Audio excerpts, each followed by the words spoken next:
Was اور نصیحتیں، لفظ لفظ حکمتیں، ابر علم و آگہی سے برستی بارشیں، شرع کے امور سے، دین کے شعور سے، قلب و ذہن جگمگاتے ہیں سچ کے نور سے۔ خطبہ جمعۃ المبارک۔ من يهده الله فلا مضل له ومن يضلل فلا هادي له وأشهد أن لا إله إلا الله وحده لا شريك له وأشهد أن محمدًا عبده ورسوله أرسله بالحق بشيرا ونذيرا وداعيا إلى الله بإذنه وسراجا منيرا أعوذ بالله من الشيطان الرجيم يا أيها الذين آمنوا اتقوا الله حق تقاته ولا تموتن إلا وأنتم مسلمون بسم الله الرحمن الرحيم يا أيها الناس اتقوا ربكم الذي خلقكم من نفس واحدة وخلق منها زوجها وبث منهما رجالا كثيرا ونساء واتقوا الله الذي تساءلون به والأرحام إن الله كان عليكم رقيبا يا أيها الذين آمنوا اتقوا الله وقولوا قولا سديدا يصلح لكم أعمالكم ويغفر لكم ذنوبكم ومن يطع الله ورسوله فقد فاز فوزا عظيما أما بعد فإن أحسن الكلام كلام الله وأحسن الهدي هدي محمد صلى الله عليه وسلم وشر الأمور محدثاتها فإن كل محدثة بدعة وكل بدعة ضلالة وكل ضلالة في النار أعوذ بالله السميع العليم من الشيطان الرجيم بسم الله الرحمن الرحيم تلك حدود الله فلا تقربوها كذلك يبين الله آياته للناس لعلهم يتقون۔ قابل قدر عمائدین علاقہ، سامعین محترم، اللہ رب العالمین نے جو ہمارے لیے دین بھیجا ہے، یہ دین قدم قدم پر زندگی کے ہر میدان میں صحیح راہ اور درست راستہ دکھانے والا دین ہے۔ معاملہ معیشت کا ہو، معاش کا ہو، تجارت کا ہو، لین دین کا ہو، شادی بیاہ، خوشی غمی، نظام معاشرت ہو، یا امور سیاست ہو، یا معاملہ اعتقادات و عبادات، اخلاقیات اور دیگر امور کا ہو، یہ دین کامل طور پر، مکمل طور پر رہنمائی فراہم کرنے والا دین ہے، اور یہی دین ہے جو حلال اور حرام میں فرق کرنے والا ہے۔ حلال و حرام کا تعلق معاشرے سے ہو، تجارت سے ہو، لین دین سے ہو، کھانے پینے سے ہو، یا دیگر اشیاء سے ہو، یہ دین اسلام کامل رہنمائی کرنے والا دین ہے۔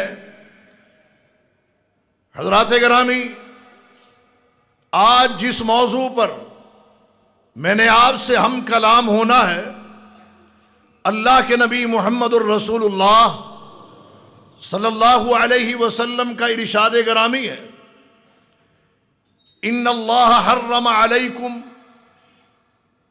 عقوق الامہات ومنع اموات وواد البنات وکرہ لکم قیل وقال وکثرت السؤال واضاعت المال، رواہ البخاری ومسلم۔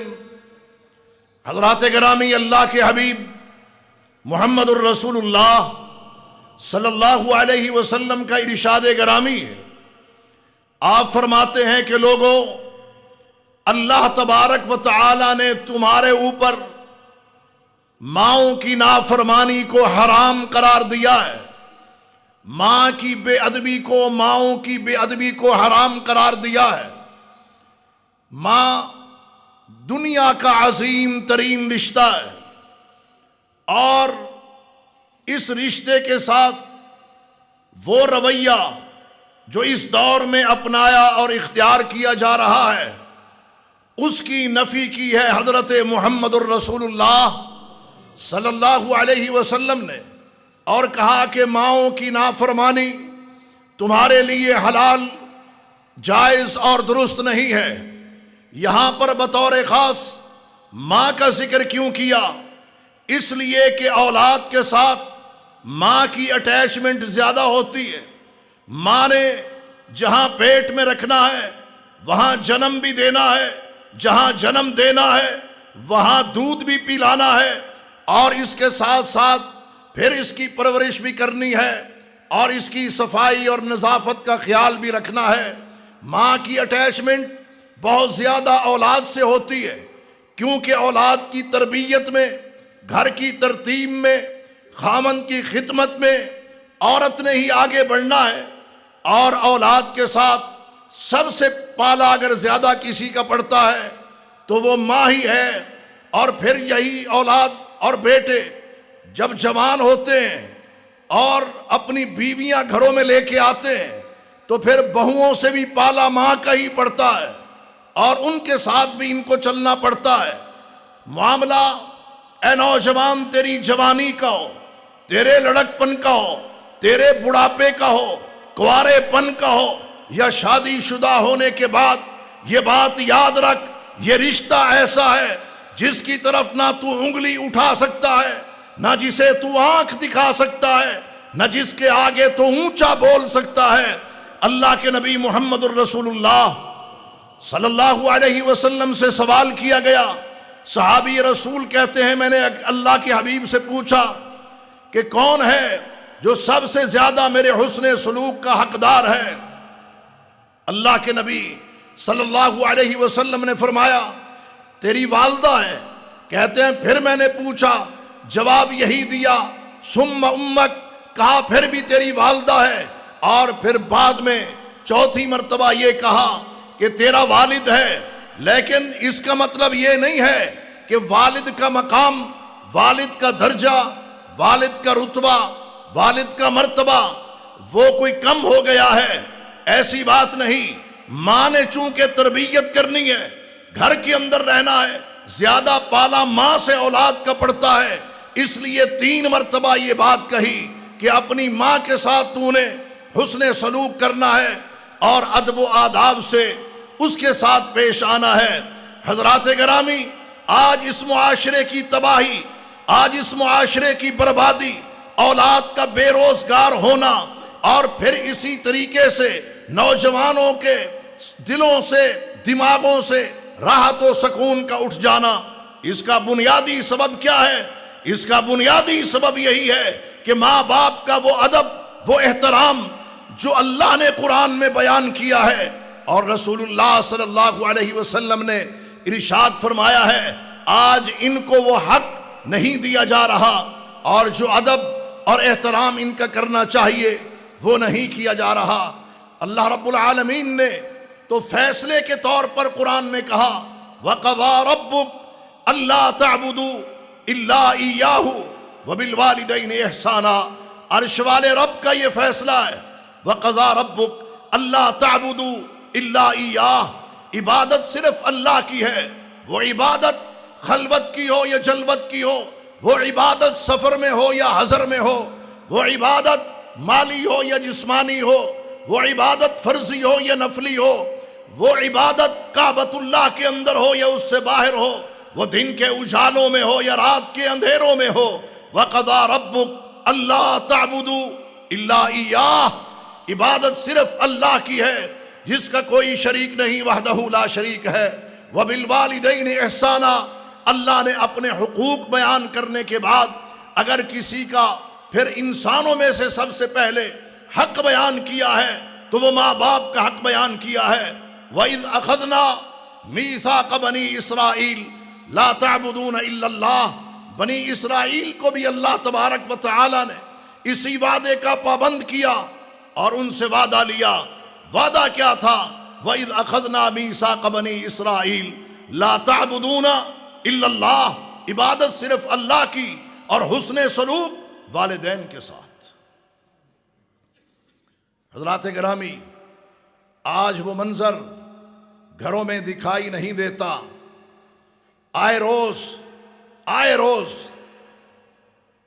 واٹس ایپ پہ یہ پوسٹیں چل رہی ہوتی ہیں، ویڈیو چل رہی ہوتی ہیں کہ جوان بیٹا اپنی ماں کو فٹ پاتھ پر پھینک گیا ہے۔ علی حجویری صاحب کے مزار کے باہر بٹھا گیا ہے، اور ایسے بد نصیب بھی ہیں جو ماں کو کہیں باہر بٹھا کے نہیں جاتے بلکہ اپنے گھروں سے دھکے دے کے نکالتے ہیں، اور ایسی بد نصیب اولاد زندگی بھر خود بھی دھکے کھاتی ہے، ذلیل ہوتی ہے اور رسوا ہوتی ہے۔ حضرات گرامی، اللہ کے نبی صلی اللہ علیہ وسلم کے فرمان کے مطابق جو آپ نے فرمایا، ان اللہ حرم علیکم حقوق الامہات، ماؤں کی نافرمانی اور بے ادبی، اس کو اللہ تبارک و تعالیٰ کے پیغمبر نے حرام قرار دیا ہے۔ اللہ اکبر و کبیرہ۔ تو کیا اس کا مطلب یہ ہوا کہ باپ جو ہیں ان کا صفا صاف ہو گیا، ان کا کوئی حق نہیں یا ان کے کوئی حقوق نہیں، یا ماں کی نافرمانی سے منع کیا گیا ہے تو کیا باپ کی نافرمانی سینہ تان کے کرنی ہے، باپ کی نافرمانی آگے بڑھ کے کرنی ہے، یا باپ کی بے ادبی بڑھ چڑھ کے کرنی ہے؟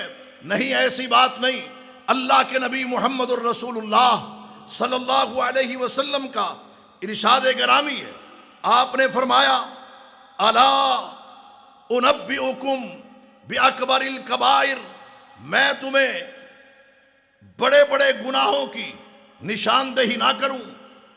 صحابہ کرام رضوان اللہ علیہم اجمعین آپ کی یہ بات سن رہے ہیں، اور یہ بات آپ نے ایک بار نہیں، 2 مرتبہ نہیں، بلکہ 3 بار آپ نے ارشاد فرمائی، الا انبئکم باکبر الکبائر، بڑے بڑے گناہوں کی میں تمہیں نشاندہی نہ کروں؟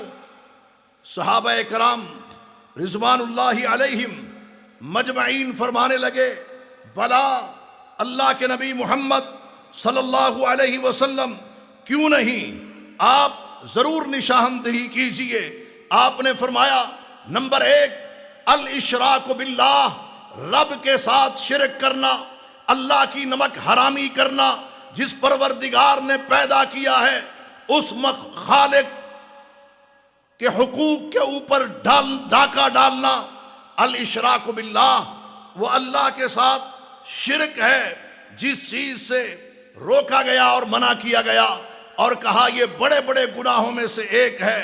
اور اس کے بعد دوسرا فرمایا، وعقوق الوالدین، پہلی حدیث میں جسے امام بخاری اور مسلم اپنی صحیحین کے اندر لے کے آئے ہیں، اس کے بعد یہ حدیث اس کے اندر صرف ماؤں کا ذکر ہے، اور یہاں پر والدین کا تذکرہ ہے کہ حقوق الوالدین، والدین کی نافرمانی، یہ کیا ہے؟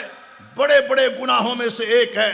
صحابہ کہتے ہیں اللہ کے نبی صلی اللہ علیہ وسلم یہ حدیث ہمیں بیان فرما رہے تھے، وَكَانَ مُتَّكِئًا، اور آپ ٹیک لگائے ہوئے تھے، ٹیک لگا کر آپ نے یہ بات کہی کہ اللہ کے ساتھ شرک کرنا بڑے بڑے گناہوں میں سے ایک گناہ ہے، اور والدین کی نافرمانی کرنا بڑے گناہوں میں سے ایک گناہ ہے۔ آپ صلی اللہ علیہ وسلم نے جو ٹیک لگائی ہوئی تھی وہ چھوڑ دی، فجلس، پھر آپ بیٹھ گئے، پھر آپ بیٹھ گئے، پھر آپ نے ٹیک نہیں لگائی، اور اس کے بعد آپ نے کیا فرمایا؟ الا وقول الزور وشہادت الزور، یہ بات یاد رکھنا، جھوٹی بات اور جھوٹ بولنا اور جھوٹی گواہی دینا یہ بھی بڑے بڑے گناہوں میں سے ایک گناہ ہے۔ حضرات گرامی، ذرا آج ہم اپنے گریبانوں میں جھانک کر دیکھیں، اہل حدیث بھی دیکھیں، اہل سنت بھی دیکھیں، اور تمام تر مکاتب فکر کے لوگ یہ دیکھیں کہ ہم اللہ کی الوہیت میں تو شرک نہیں کرتے، اس کی ربوبیت میں تو شرک نہیں کرتے، اسماء و صفات میں تو شرک نہیں کرتے، کہیں جب اختیارات کا معاملہ آتا ہے ہم کہیں ڈاما ڈول تو نہیں ہو جاتے؟ کہ اللہ کے اسی طرح ہم وفادار اور نمک حلال بندے بن کے رہتے ہیں؟ یہ لمحہ فکریہ ہے۔ اور پھر آپ صلی اللہ علیہ وسلم نے والدین کے حقوق کی بات کی ہے اور نافرمانی سے روکا ہے، یہ حرام بھی ہے اور بڑے گناہوں میں سے ایک گناہ بھی ہے۔ نوجوانوں، مجھے یہ بات افسوس سے کہنا پڑ رہی ہے کہ عرش والے رب نے تو قرآن میں کہا لا تقل لہما اف ولا تنہرہما، ان کو اف تک نہیں کہنا، ڈانٹنا نہیں اور گلا پھاڑ کے بات نہیں کرنی۔ لیکن کیا آج یہ منظرنامہ ہمیں دیکھنے کو نہیں مل رہا کہ چند ٹکوں کی خاطر، تھوڑی سی خواہش کی خاطر ہم اپنے ماں باپ کو ذلیل کر کے رکھ دیتے ہیں؟ من پسند گاڑی نہ ملے، من پسند موبائل نہ ملے، من پسند جناب ٹور کا شیڈول نہ ملے، اور مطلوبہ تھوڑی سی رقم نہ مل سکے، تو پھر ہماری آنکھیں بھی باپ کی آنکھوں میں ہم گاڑ کے بات کر رہے ہوتے ہیں اور گلا پھاڑ کے بات کر رہے ہوتے ہیں۔ جن والدین نے پرورش کی، ساری عمر پالا پوسا، کیا ان کی عزت یہی ہے؟ کیا ان کا احترام یہی ہے؟ کیا ان کا وقار یہی ہے؟ یہ بات ذہن نشین کر لیجئے۔ تلک الایام نداولها بین الناس، اللہ کہتا ہے کہ ہم دنوں کو پھیرتے ہیں۔ آج تو بیٹا ہے، تیرے سامنے تیرا باپ ہے، آنے والا وقت تو باپ ہوگا، تیرے سامنے تیرا بیٹا ہوگا۔ آج تو گلا پھاڑ کے بات کرے گا، اچھل اچھل کے بات کرے گا، اور کل تیرے بیٹے کے ہاتھوں تیری رسوائی ہوگی، تجھے ذلت کا سما ملے گا۔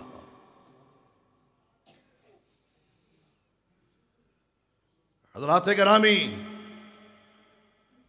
ہم یہ نہ سمجھیں کہ ہمارا باپ ہمارا کلرک ہے اور ہماری ماں ہماری آیا ہے۔ ان کا جو مقام ہے، جو عزت ہے، جو احترام ہے، وہ ان کو دینا ہوگا۔ اور پھر اللہ کے نبی صلی اللہ علیہ وسلم نے ان دو باتوں کے بعد فرمایا کہ جھوٹ بولنا، جھوٹی بات کرنا اور کہنا، اور جھوٹی گواہی دینا۔ حضرات گرامی، کچھ لوگ تو لذت لسانی کے لیے، زبان کے چسکے کے لیے جھوٹ بولتے ہیں، اور کچھ جناب لطائف و طرائف سنا سنا کے لوگوں کا دل جیتتے ہیں، اور کوئی جھوٹی جگتیں سنا سنا کے اپنی جناب مارکیٹ بناتے ہیں۔ اور کئی لوگوں کا تو مشغلہ بلکہ روزگار وہ ہے ہی جھوٹ بولنا۔ ایک وہ ہیں جو سٹیجوں پر جھوٹ بولتے ہیں، ڈراموں میں جھوٹ بولتے ہیں، اور اداکاروں کی شکل کے اندر جناب مختلف ٹی وی شوز کے اندر آ کے جھوٹ بول بول کے لوگوں کو ہنساتے ہیں۔ اللہ اکبر و کبیرہ۔ اور اللہ کے بندے، تو نے کبھی یہ سوچا ہے کہ تیرے ہنسنے کا سامان وہ بھی اللہ نے قرآن میں رکھا ہے، تیرے رونے کا سامان بھی اللہ نے قرآن میں رکھا ہے، تو اس کی طرف آ۔ لیکن لوگ محظوظ ہوتے ہیں ان کو سن سن کے، ان کی باتوں کو سن کر۔ لمحہ فکریہ ہے۔ حضرات گرامی، اسی طرح جھوٹی گواہی، کچہریوں میں آپ کو لوگ ملیں گے، سوٹڈ بوٹڈ ہو کے آئیں گے، بن سور کے آئیں گے، اور ان کی جاب یہی ہے، ان کی نوکری یہی ہے، ان کا بزنس یہی ہے۔ بزنس کون سا ہے؟ جھوٹی گواہی دینا اور مال کمانا۔ اللہ کے نبی محمد الرسول اللہ صلی اللہ علیہ وسلم نے فرمایا یہ بڑے گناہوں میں سے ایک گناہ ہے۔ حضرات گرامی، جھوٹی گواہی کے اوپر لوگوں کا مال لوٹا جاتا ہے، لوگوں کے حقوق پر ڈاکہ ڈالا جاتا ہے۔ اب ایک بندے نے دوسرے سے 5 لاکھ لینا ہے، جھوٹا گواہ اس کو 5,000 روپے پہ مل گیا، 2 گواہ اس کو 10,000 روپے میں مل گئے، اور انہوں نے جا کے جھوٹی گواہی دی، جس کا حق نہیں تھا اس کو مل گیا اور جس کا تھا اس سے چھن گیا۔ اب جس کو مل گیا ہے وہ بغلیں بجا رہا ہے کہ جناب میں نے 10,000 روپے لگا کے 4,90,000 روپیہ کما لیا ہے۔ کس بنیاد پر کمایا ہے؟ جھوٹ کی بنیاد پر، جھوٹی گواہی کی بنیاد پر اس نے یہ کمائی کی ہے۔ اور جہاں تک یہ پیسوں کا معاملہ ہے یہ تو بہت ہی حقیر اور چھوٹا ہے۔ یہاں تو ایسے لوگ بھی ہیں جو 5-5 لاکھ پکڑ کے جھوٹی گواہیاں دیتے ہیں، قتل کی گواہیاں دیتے ہیں کہ جناب واقعی میں نے اپنی آنکھوں سے دیکھا ہے کہ یہ شخص، یہ چہرہ تو اس وقت تھا ہی نہیں وہاں پہ، قاتل کوئی اور ہے۔ جھوٹی گواہی دی، اب قاتل چھوٹ گیا اور مقتولین کے ورثاء کو مصیبت پڑ گئی۔ سبب کیا بنا ہے؟ جھوٹی گواہی بنی ہے۔ اس سے اللہ کے نبی محمد الرسول اللہ صلی اللہ علیہ وسلم نے روکا ہے۔ اور یہ بظاہر وہ چیزیں ہیں جو معاشرے کے اندر معمولی، حقیر اور چھوٹی اور روٹین کی نظر آتی ہیں، لیکن کبھی ہم نے یہ سوچا کہ جناب جھوٹی گواہی سے کوئی تختہ دار پہ چڑھ جاتا ہے اور جھوٹی گواہی کی وجہ سے کوئی لاکھوں سے محروم ہو جاتا ہے۔ پھر اسی طریقے سے اگر کسی کی عصمت دری کی گئی ہے اور موقع کے گواہ موجود ہیں، عینی شاہدین موجود ہیں، اور ظالموں، سفاکوں، زانیوں، بدکاروں کو سزا ملنے والی ہے، تو پھر بیچ میں جھوٹے گواہ آتے ہیں، جھوٹی گواہی دے کے اس ظالم کو، سفاک کو رہا کروا دیتے ہیں۔ اب ظالم کے وہ حامی بن گئے اور مظلوم کے وہ مخالف بن گئے۔ تو یہ ظلم و زیادتی میں یہ جھوٹے گواہ اور جھوٹ بولنے والے یہ بھی برابر کے شریک ہیں۔ حضرات گرامی، اللہ کے نبی محمد الرسول اللہ صلی اللہ علیہ وسلم کا فرمان آپ کے سامنے رکھنا چاہتا ہوں کہ جناب جب لوگ محافل و مجالس لگا کے بیٹھتے ہیں اور اس کے اندر بھی جھوٹ کا تبادلہ خیال ہوتا ہے اور مقابلے میں چھوڑنے کی کوشش کرتے ہیں کہ کون بڑی سے بڑی چھوڑتا ہے، اللہ کے نبی محمد الرسول اللہ صلی اللہ علیہ وسلم نے فرمایا من کان یؤمن باللہ والیوم الآخر، جو شخص اللہ پر ایمان رکھتا ہے، آخرت پر یقین رکھتا ہے، فلیقل خیرا، اسے چاہیے کہ جب بھی بات کرے خیر کی کرے، بھلائی کی کرے، اچھائی کی کرے، اور لیصمت، اگر اچھی خیر بھلائی کی بات اس کے پاس کرنے کے لیے نہیں ہے تو اس کے لیے بہتر یہ ہے کہ پھر وہ خاموشی اختیار کرے۔ یہ بہت بڑا زیور ہے، اور اس سے ایک مسلمان کی شان، آن، عزت میں اضافہ ہوتا ہے کہ یار مطلب کی بات بندہ کرتا ہے، لا یعنی و بے معنی اور بے مقصد باتیں یہ نہیں کرتا۔ اللہ اکبر و کبیرہ۔ حضرات گرامی، اللہ کے نبی صلی اللہ علیہ وسلم نے اس حدیث میں کیا فرمایا؟ ان اللہ حرم علیکم عقوق الامہات ومنع اموہات۔ اللہ کے نبی صلی اللہ علیہ وسلم نے جو دوسری بات ارشاد فرمائی ہے وہ کیا ہے کہ خرچ کرنے سے اپنا ہاتھ روک لینا، بخل اختیار کرنا، بخیلی اختیار کرنا، اس چیز سے اللہ کے نبی صلی اللہ علیہ وسلم نے روکا ہے، منع کیا۔ جہاں جائز ضرورت ہے وہ اولاد پر، بیوی بچوں پر، والدین پر، پڑوسیوں پر، اور مستحق و غریب رشتہ دار اور اعزا و اقربا پر، یتامہ پر، مساکین پر، کہ انسان اپنا ہاتھ روک لیتا ہے، بخیل بن جاتا ہے، نہ اللہ کی راہ میں خرچ کرتا ہے، نہ اللہ کی مخلوق پر خرچ کرتا ہے، اور نہ ہی اپنی اولاد کی صحیح معنوں میں پرورش کرتا ہے۔ ایسے بخیل لوگ موجود ہیں، پیسہ بھی ہے، دھن بھی ہے، دولت بھی ہے، سارا کچھ ہے، نہ اچھا لباس پہنیں گے، نہ اچھا کھانا کھائیں گے، نہ گھر کا ماحول اچھا رکھیں گے، اپنی اولاد کو تڑپائیں گے، ترسائیں گے، اور اپنی بیوی کو ذلیل و رسوا کریں گے۔ دھن دولت ہے، پیسہ ہے، مگر 4 سوٹ لے کے دینے کے لیے تیار نہیں ہے۔ پیسہ بھی ہے، خوراک کھلانے کے لیے تیار نہیں ہے۔ اللہ کے نبی صلی اللہ علیہ وسلم نے اس چیز کو حرام قرار دیا ہے۔ لیکن یہ بات بھی ذہن نشین کر لیجئے کہ اللہ کے نبی صلی اللہ علیہ وسلم نے یہ بات ارشاد فرمائی ہے کہ بہترین مال وہ ہے جو انسان اپنے آپ پر، اہل و عیال پر خرچ کرتا ہے، یا اپنی اس سواری پر خرچ کرتا ہے جو اللہ کی راہ میں چلنے والی ہے، اور اپنے ان ساتھیوں پر خرچ کرتا ہے جو راہ للہ کے اندر ایک عظیم مشن کے تحت غلبہ اسلام کے لیے آگے بڑھ رہے ہیں۔ بہترین مال اس کا مال ہے، اور بہترین نفقہ اس کا نفقہ ہے۔ لیکن اگر کوئی شخص یہ کام نہیں کرتا تو یہ نیک عمل، اچھا عمل، حلال کام نہیں ہے، بلکہ اس کو اللہ کے نبی صلی اللہ علیہ وسلم نے حرام قرار دیا ہے۔ اور تیسری بات، بواد البنات، بیٹیوں کو، زندہ بیٹیوں کو زمین میں گاڑ دینا، دفنا دینا۔ کیوں جی؟ اس لیے کہ بیٹی ہے، اور یہ تو اللہ کے نبی صلی اللہ علیہ وسلم کی تعلیمات کی برکات ہے، ورنہ آپ سے پہلے وہ معاشرہ وَإِن كَانُوا مِن قَبْلُ لَفِي ضَلَالٍ مُبِينٍ جو کھلی گمراہی میں ڈوبا ہوا تھا، جو شرک کی آلائشوں میں گھرا ہوا تھا، جو خرافات و بدعات کی دلدل میں دھنسا ہوا تھا، وہ معاشرہ جس کی کوئی تہذیب نہیں تھی، تمدن نہیں تھا، نہ کوئی نظام معاشرت تھا، نہ طریقہ سیاست تھا، نہ آداب معیشت تھے، نہ کاروباری، نہ شیب و فراز سے وہ آشنا تھے۔ ان کے کاروبار میں، بزنس میں سود تھا، اور ان کی معاشرت کے اندر بے حیائی تھی، اور ان کی عبادات کے اندر شرک تھا۔ وَإِن كَانُوا مِن قَبْلُ لَفِي ضَلَالٍ مُبِينٍ اس معاشرے میں کیا ہوا کرتا تھا؟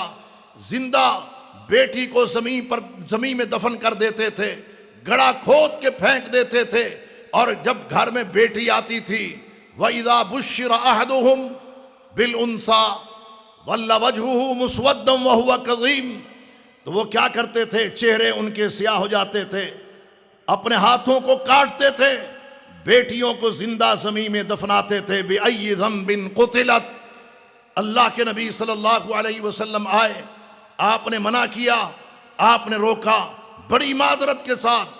اس دور کے اندر بھی یہی صورتحال ہے۔ جب ہم نے اپنی شادی کرنی ہوتی ہے، کسی کی بیٹی لے کے آتے ہیں، اور اپنے بیٹے کی شادی کرنی ہوتی ہے، ظاہر ہے کسی کی بیٹی بیاہ کے نکاح کر کے لاتے ہیں، اور جب ہماری اپنی بیوی بن کے گھر میں آتی ہے تو رشتہ دار، اعزاء و اقربا اس کو یہ پابند کر رہے ہوتے ہیں کہ پہلے تو نے بیٹا پیدا کرنا، اور جب بہو ہمارے گھر میں آتی ہے تو اس کے اوپر بھی یہ جناب پابندی ہوتی ہے کہ پہلی بیٹی نہیں ہونی چاہیے، پہلا کیا ہونا چاہیے؟ بیٹا ہونا چاہیے۔ کیا بیٹیاں اور بیٹے کون دیتا ہے؟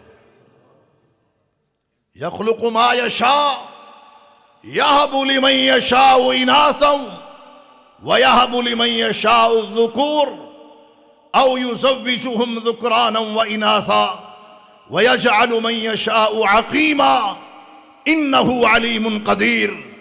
وہ اللہ ہی ہے جس کو چاہے صرف بیٹے دے، جسے چاہے صرف بیٹیاں دے، جسے چاہے ملا جلا کے دے، اور جسے چاہے بانجھ بنا دے۔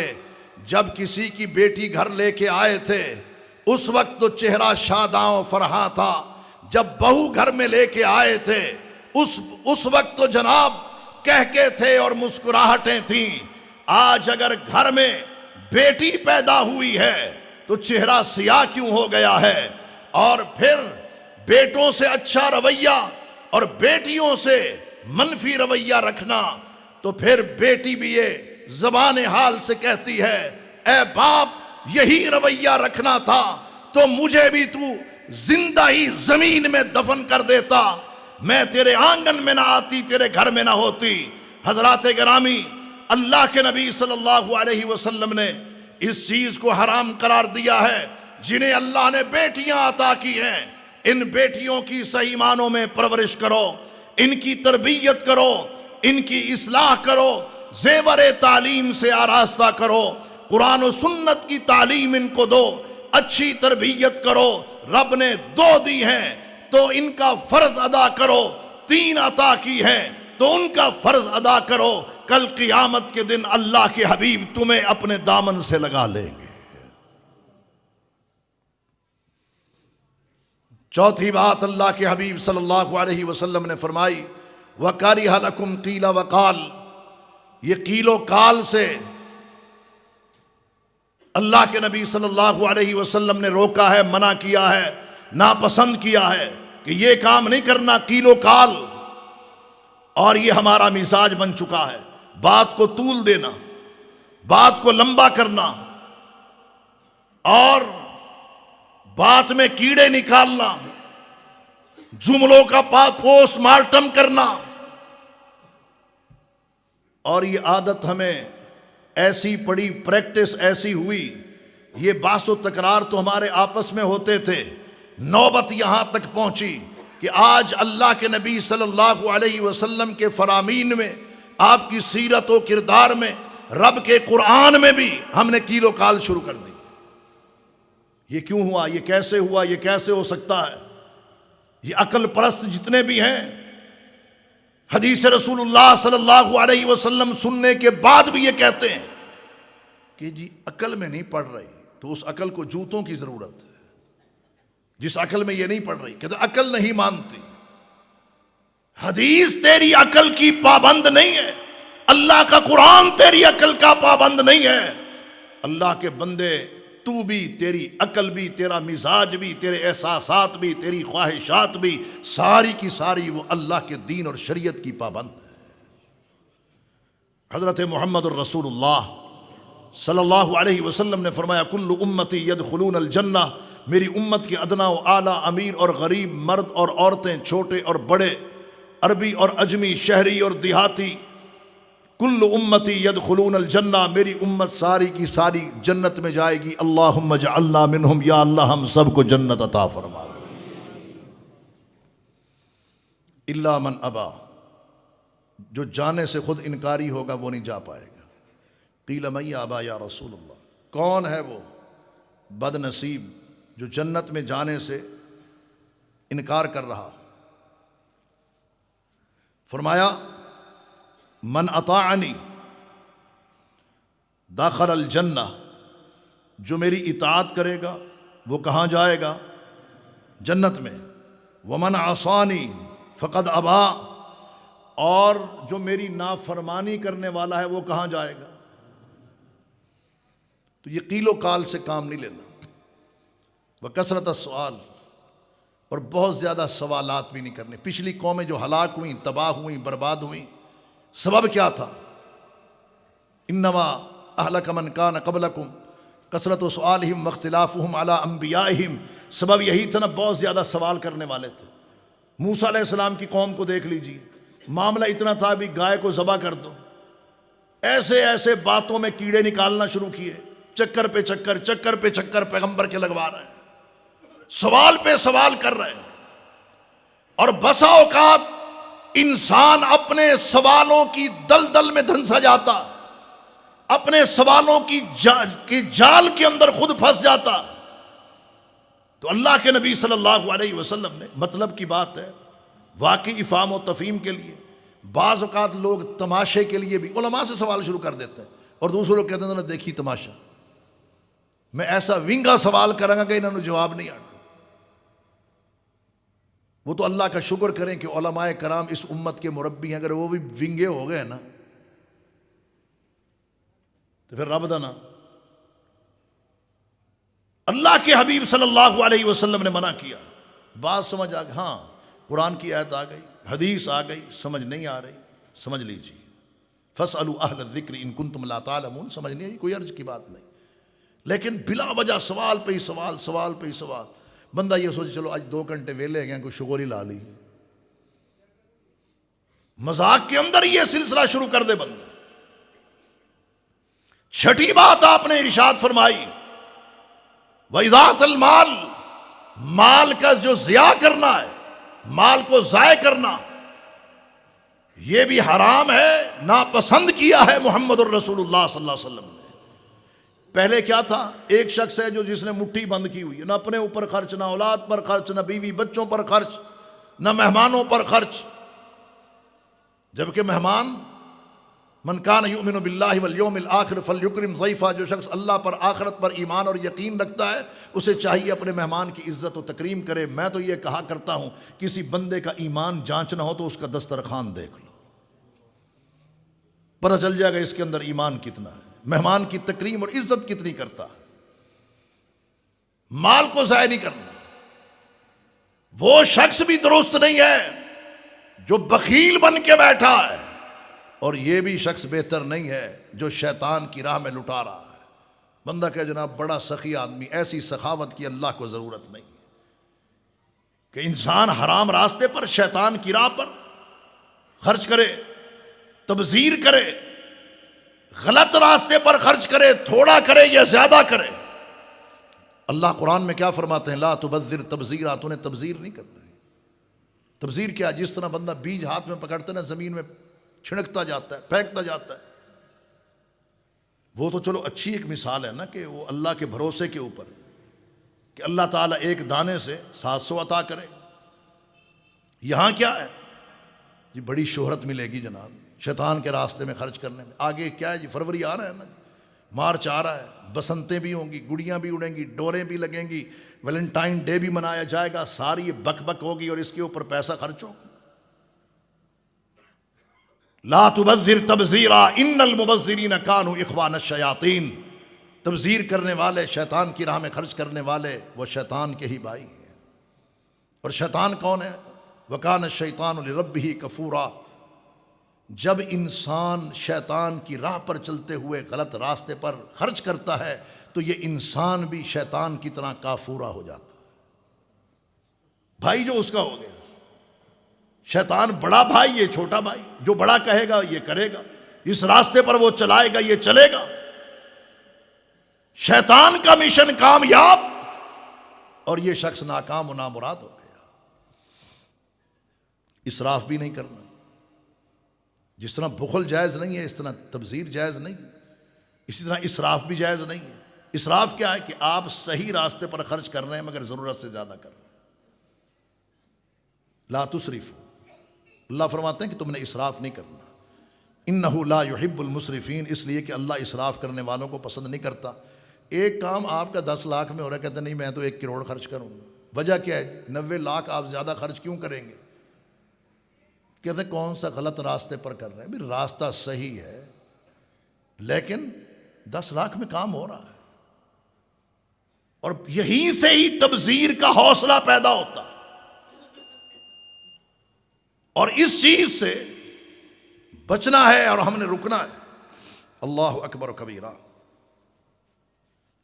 حضرات گرامی، اللہ کے نبی صلی اللہ علیہ وسلم کا ایک اور فرمان آپ کے سامنے رکھنا چاہتا ہوں، جو آپ نے فرمایا الکبائر، بڑے بڑے گناہوں میں سے یہ تیسری روایت ہے، الاشراک باللہ، اللہ کے ساتھ شرک ہے، وعقوق الوالدین، یہاں پر والدین کا ذکر ہے، صرف ماؤں کا نہیں، اور اس کی تفصیل آپ سن چکے ہیں، وقتل النفس، کسی کو قتل کر دینا۔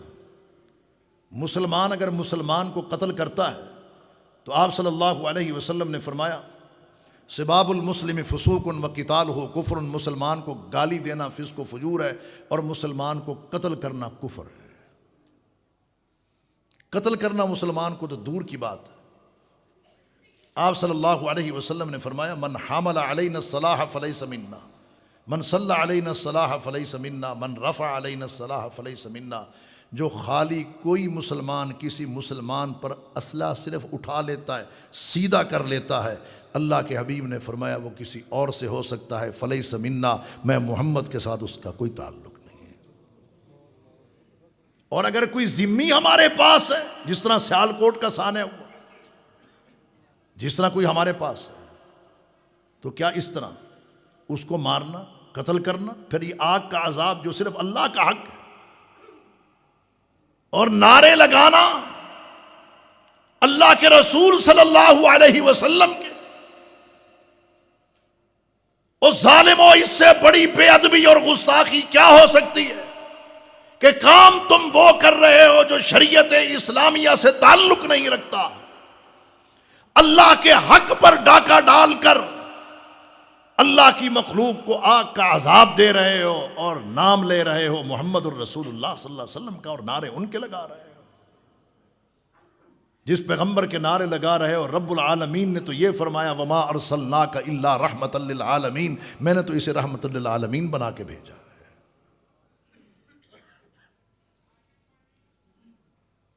دراصل بات یہ ہے کہ امریکہ یہاں سے جب شکست خوردہ ہو کے گیا ہے نا، اس کی کوشش یہ ہے کہ پاکستان میں مسالک آپس میں ٹکرائیں، یہاں پر خون ریزی ہو، لڑائی ہو، جلاؤ گھراؤ ہو، بسیں جلیں، ملک جلے، اثاثے جلے۔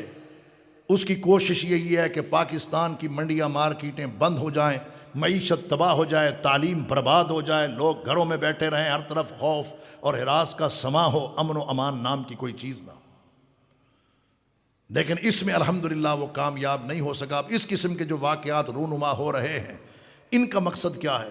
ان کا مقصد یہی ہے کہ چلو مسالک نہیں تو مذاہب آپس میں ٹکرا جائیں، لیکن اس طرح کا جو قتل ہے وہ قابل مذمت ہے، قابل تحسین اور قابل تعریف نہیں ہے۔ اس حدیث میں جو اگلی بات اللہ کے نبی صلی اللہ علیہ وسلم نے فرمائی، والیمین الغموس، جھوٹی قسمیں اٹھانے سے بھی، پہلے تھا جھوٹی بات کرنا، پھر ہے جھوٹی گواہی دینا، جھوٹی قسمیں اٹھانا، یہ بھی بہت بڑا گناہ ہے۔ اور ہماری جو کاروباری برادری ہے، تاجر برادری ہے، خصوصاً جو پرچون کا کام کرتے ہیں، ہول سیلر زیادہ تر اس سے بچے ہوئے ہیں۔ بات بات پہ قسم، باجی اللہ کی قسم ایسا نہیں، باجی اللہ کی قسم ویسا نہیں، باجی اللہ کی قسم اتنے میں خرید نہیں ہے، باجی اللہ کی قسم یہ گھر میں اتنے کا نہیں پڑتا۔ یہ ساری قسمیں اٹھا اٹھا کے شام کو جب جاتے ہیں تو بڑے خوش ہوتے ہیں، جناب آج 50,000 روپے پروفٹ کما لیا ہے۔ ذرا یہ تو دیکھ، جو گناہ کما کے آیا ہے وہ 50,000 کے برابر ہے یا اس سے زیادہ ہے۔ وآخر دعوانا ان الحمد للہ رب العالمین۔